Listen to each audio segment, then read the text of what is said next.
लोग अलर्ट हो जाइए। जिसका जिसका जो है काम नहीं हुआ है, मैं देख रहा हूँ अभी दोपहर में एक लड़का है जिसका नाम दीपक है, मैं उसके साथ बहुत प्यार से कई साल 1 साल 1.5 साल पहले से बात कर रहा था, तो जो है गाली गलौज करता है। देखिए सोशल मीडिया में किसी को गाली गलौज नहीं करना चाहिए। हम लोग, मैं सोचता हूँ कि दीपक से मेरा उम्र जो है लगभग 20 साल 30 साल बड़ा होगा, क्योंकि ऐसे ऐसे लोग हैं ग्रुप हम लोग का यूनियन में, लोग जो है क्यों गाली देते हैं। लीडर लोग को गाली दीजिएगा। खैर मैं तो लीडर नहीं हूँ, मैं कुछ भी नहीं, ठीक है, लेकिन एक सहयोग तो मैं कर रहा हूँ। लोग कहता है आइजैक सर लूट लिया, कहाँ लूट ली, किसको लूटे, मुझे बड़ी खराब लगता है। मैं तो नौकरी करके पैसा कमा के जिंदा हो गया। लूटना होता ना तो मैं चाहता ना तो जितना लीडर लोग असम का या बंगाल का लूटा है उससे ज्यादा लूटता मैं। आज का आदमी नहीं हूँ, लोग समझता नहीं है। मैं मदद करता हूँ, लोगों के दर्द को सुनता हूँ, उनके दुख को सुनता हूँ, खराब लगता है। कम से कम मेरी बात से उन लोगों को थोड़ा सा हौसला मिलता है। अरे उसकी उन लोगों की बात छोड़ो यार, आप हाँ, वो ग्रुप से मैं हट गया। अब कोई ग्रुप मुझे नहीं जोड़ पाएगा। अपना झूठों का मुझे जोड़ देता है, सूचना पाने के लिए जोड़ता होगा। एडमिन तो गाली नहीं दिया, जो उसको ग्रुप बनाया है ना वो नहीं दिया, वो अच्छा होगा, एडमिन सब अच्छा होगा तभी जोड़ देता है। लेकिन ग्रुप में जिसको जोड़ता है वो लोग बदमाशी करता है। देखिए मैं भी तो कितना साल, अभी 1-1.5 साल पहले का बात है, मेरा ग्रुप देखिए उसमें हजारों लाखों लोग आते हैं, लाइव आते हैं ना, हम लोग लाइव मीटिंग करते हैं। 29 तारीख को फिर लाइव आएंगे हम लोग। अब वो लोग जो लोग गलत शब्दों से लीडर लोग को या मीडिया को या किसी को भी अपना दुश्मन को भी गाली नहीं देना चाहिए, लेकिन वो लोग डू नॉट नो, देने दीजिए, छोड़िए, आगे का काम देखिए। हाँ सर, वही बात है, मेरा क्वेश्चन नहीं है, मतलब 28 तारीख से ओपनिंग हो जाएगा ना? 28 तारीख को उद्घाटन करने के लिए मुझे लगता है आ रहे हैं अरुण कुमार जी, ठीक है, क्योंकि आंदोलन जो था हम लोगों का जो शुरुआत हुआ था, मैं तो उस समय मेरा शादी भी नहीं हुआ था, 1998 का बात है। तो मैं तो 2003 से ना इस यूनियन में जुड़ा। 1998 में यही जहाँ पर अभी प्रोग्राम हो रहा है, यहीं से उन्होंने आंदोलन शुरू किया था। और मनोरंजन जी छोटा हुआ करते थे, उनका और 2 बेटा है, वो लोग छोटे छोटे हुआ करते थे, उनको साइकिल से ले आया करते थे।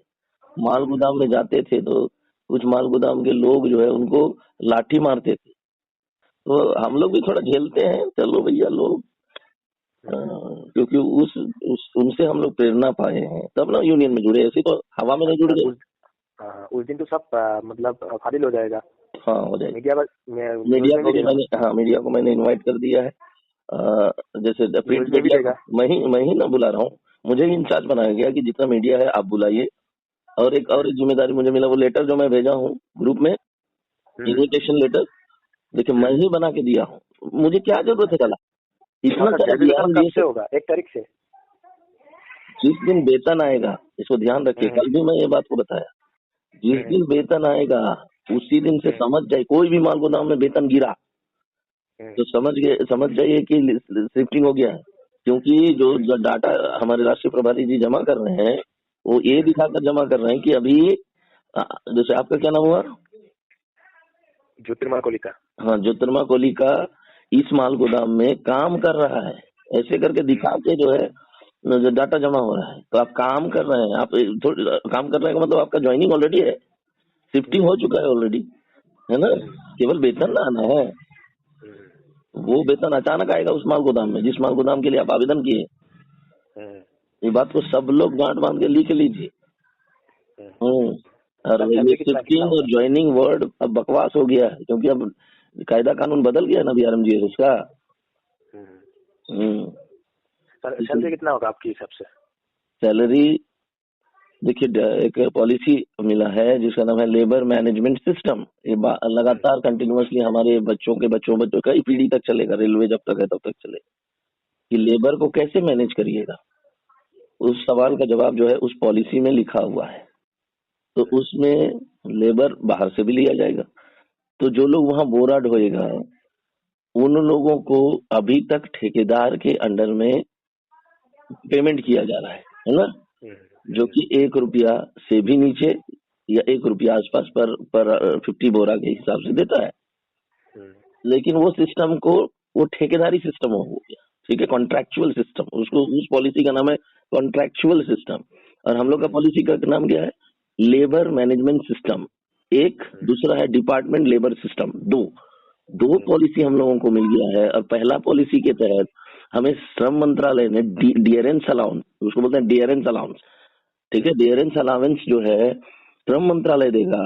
और जो यहाँ पर निर्धारित रहेगा डिपार्टमेंट लेबर सिस्टम में हो चाहे लेबर मैनेजमेंट सिस्टम में हो, मान लीजिए कि 15, अभी रमन सर वगैरह तो 12-15 रुपया बोल रहा है, ठीक है, 50 किलो बोरा ढोएगा या 50 किलो का सामान ढोएगा, 50 किलो का गिट्टी ढोएगा, 50 किलो का बालू ढोएगा, बहुत सारा, 50 किलो का प्याज सब्जी ये सब भी आता है, ढोएगा तो उसको 13 रुपया करके मिलेगा।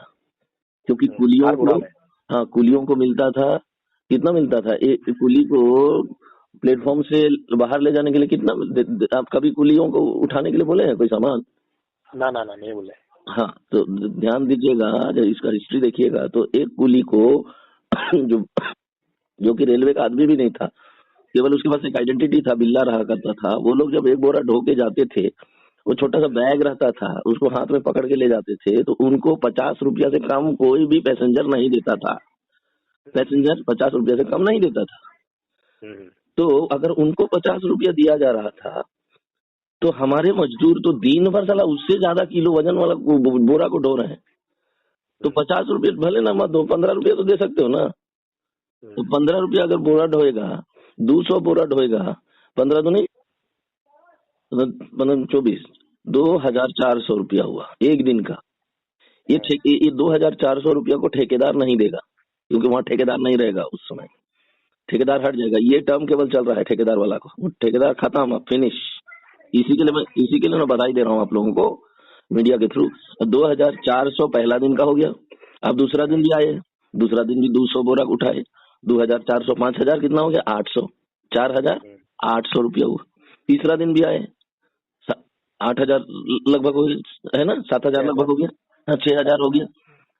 आपने 10 दिन काम किया लगातार, मोटा मोटी 20,000 रुपया हुआ ना। हाँ, तो ये 20,000, ठीक है, प्लस श्रम मंत्रालय का 20,000 रुपया, 40,000 हुआ। बाई चांस आप महीना में एक दिन भी ड्यूटी नहीं की, तब क्या होगा? ये सवाल भी वाजिब है। ड्यूटी ही नहीं किए, मेरा हाथ टूट गया, मुझे चोट लग गया, जैसे कल एक वीडियो मैंने डाला, दिल्ली वाला का चोट से उसका निधन हो गया। चोट लगता रहता है, बीमार होते रहते हैं लोग, तो बीमार हो गया, गया ही नहीं, 1 महीना तक बेड रेस्ट था, तो उसको क्या मिलेगा?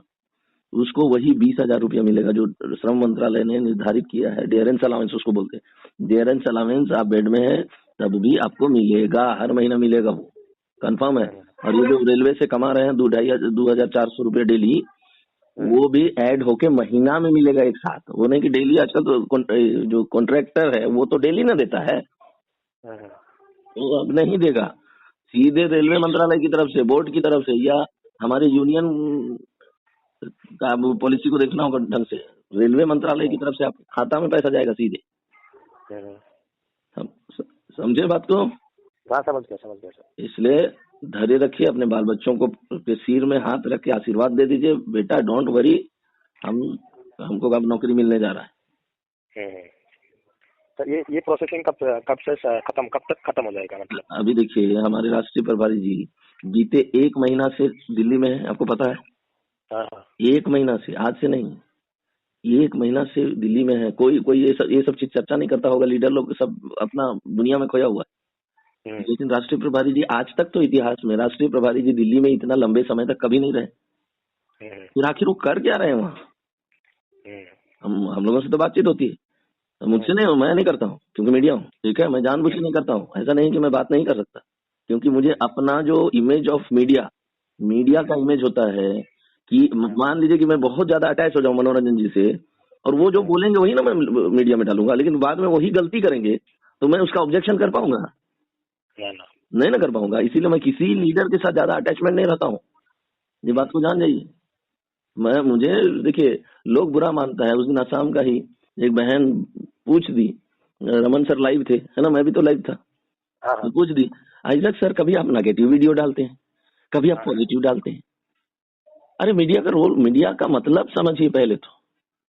हमारी यूनियन में अधिकांश लोग मीडिया का पढ़ाई नहीं करते, जिसको डिग्री लेना पड़ता है, मास कम्युनिकेशन डिग्री बोला जाता है उसको, है ना, मास, बैचलर इन मास कम्युनिकेशन।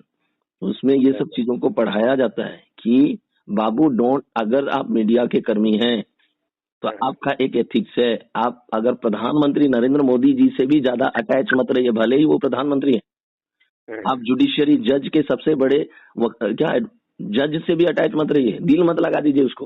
कहीं कल वही जज अगर गलती करेगा तो फिर आप ऑब्जेक्शन कर पाइएगा।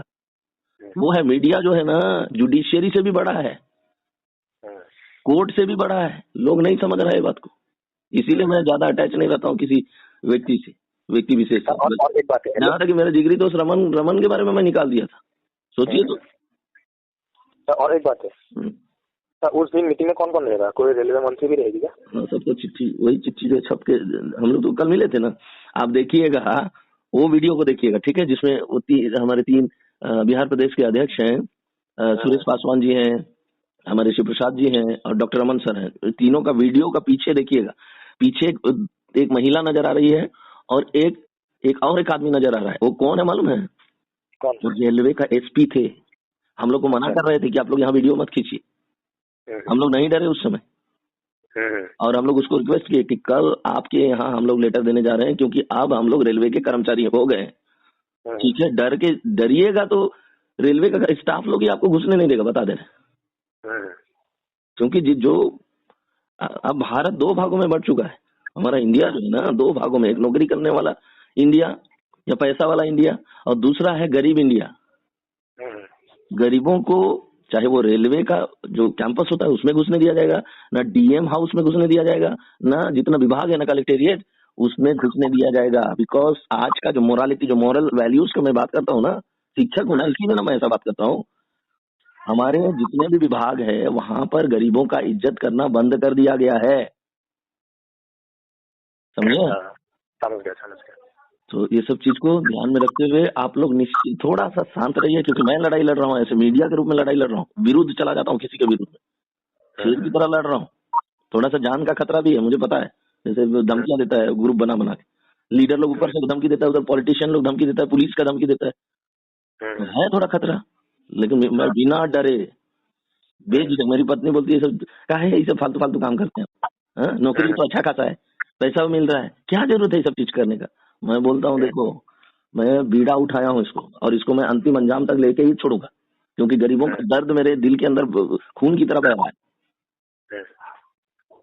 मैं ना सोचता हूँ, जब हम लोग को तो मेडिटेशन करना सिखाया गया है, जब मैं पढ़ रहा था उस समय, आंख बंद करो, आंख बंद करके सोचो उन गरीबों के बारे में। जब मैं सोचता हूँ तो अभी कई घर में अभी साला रोटी भी नहीं खा रहा होगा बच्चा लोग, कई मजदूर के घर में साला दिया नहीं जलता होगा, कई मजदूर के घर में बासी भात खाना, प्याज का टुकड़ा भी नहीं रहता भोजन के लिए। ऐसी स्थिति है रेलवे माल गोदाम के मजदूरों का। मैं कैसे छोड़ दूंगा? ऐसा थोड़ी है कि मैं अगर वीडियो बनाना बंद कर दिया तो मेरा रोजी रोटी बंद हो जाएगा, ऐसा थोड़ी है। लेकिन मैंने दर्द देखा है, दर्द देखा हूँ। वही तो, इसलिए तो कोई टेंशन की बात नहीं है, आप लोग आपकी कृपा से, मतलब अभी तो रेलवे ने मान ही लिया हमको काम कर्मचारी बनाएगा, उसको बनाना पड़ेगा। मैं भिड़ जाऊंगा, देखा जाएगा गला, भिड़ना पड़ेगा ना। वही तो, सब तो पहले से मिल गया ना, सरकार ने भी दे दिया, सब मिल गया, लेकिन वही हम लोग को इम्प्लीमेंटेशन करने के लिए, उसको लागू करवाने के लिए थोड़ा बहुत संघर्ष करना है। लागू कैसे होगा? हम लोग का जो डाटा जमा हो रहा है सबका, है ना। चलिए मैं अपना डाटा, मैं तो शपथ ले लिया हूँ, बहुत लोग नहीं जानते हैं ये बात को, मैं अपना डाटा तब तक जमा नहीं करूंगा जब तक कि भारत का एक एक मजदूर का डाटा जमा नहीं हो जाता।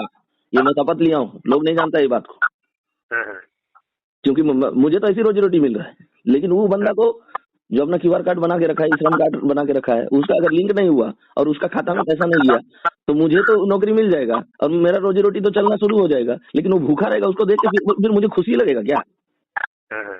देख रहे हैं एथिकल वैल्यूज का कमाल, इसी को कहते हैं एथिक्स। जो मेरा गुरु लोग सिखाया है, औरों का गुरु लोग क्या सिखाया मैं नहीं जानता। तो इसलिए आप लोग सबसे पहले सभी लोगों का किसी तरह करके जो काम पेंडिंग है, जो काम बचा हुआ है, जैसा जैसा इंस्ट्रक्शन मिलता है, किसी को 1 रुपया भी नहीं देना है। हाँ, क्योंकि विभागों में आप जाइएगा तो वो साला आजकल तो जन्म प्रमाण पत्र बनाने के लिए भी पैसा लेता है ना। कोई भी विभाग में जाइए, जन्म प्रमाण पत्र बनाइए तो वो टाका मांगेगा। फिर रसीद कटवाने, रसीद के लिए तो खैर देना है, टैक्स है। बच्चों का कोई दूसरा कागज बनाने के लिए जाइएगा, हम लोग स्वास्थ्य विभाग में हम लोग बनाते हैं, बच्चों का वो कार्ड मिलता है, जानते हैं ना, 9 इंजेक्शन लगता है। हाँ, वो कार्ड देते हैं, उसका पैसा लगता है। लेकिन हम लोग ज्यादा से ज्यादा 10 रुपया लेते हैं उसका बनाने के लिए। हाँ, तो जहां भी जाइए लोग जो है पैसा लेता है मैं ये नहीं कह रहा हूँ कि जो लोग 1 लाख मांग दिया क्यूआर कार्ड बनाने के लिए, तो आप निकाल पॉकेट से निकाल के दे दी। ऐसे काम मत करिएगा भूल के। लिंक करने के लिए मांग रहे हैं, हमको चाहिए 1 लाख रुपया, 50,000 रुपया, बिल्कुल नहीं देना है, नहीं देंगे हम। ऐसे बोलिएगा। हम जा रहे हैं अरुण कुमार जी से भेंट करने, उनसे भेंट करेंगे, लिंक करेंगे, नहीं करेंगे, लेकिन उन्हीं को हम देंगे चंदा। ऐसे करके बात करिए। यूनियन को ना चंदा देना चाहिए। ये इसी तरह काम कर लीजिए। खाना पीना हो गया ना? अभी मैं 8:17 में सो के उठा, थक गया मैं, थक जाता हूँ यार, क्या करें। कभी कभी मैं अपना हॉस्पिटल का वीडियो भी शेयर कर देता हूँ, नहीं देखते। चलो ठीक है, ठीक, okay, thank you, good night. खाना वाना खाइए।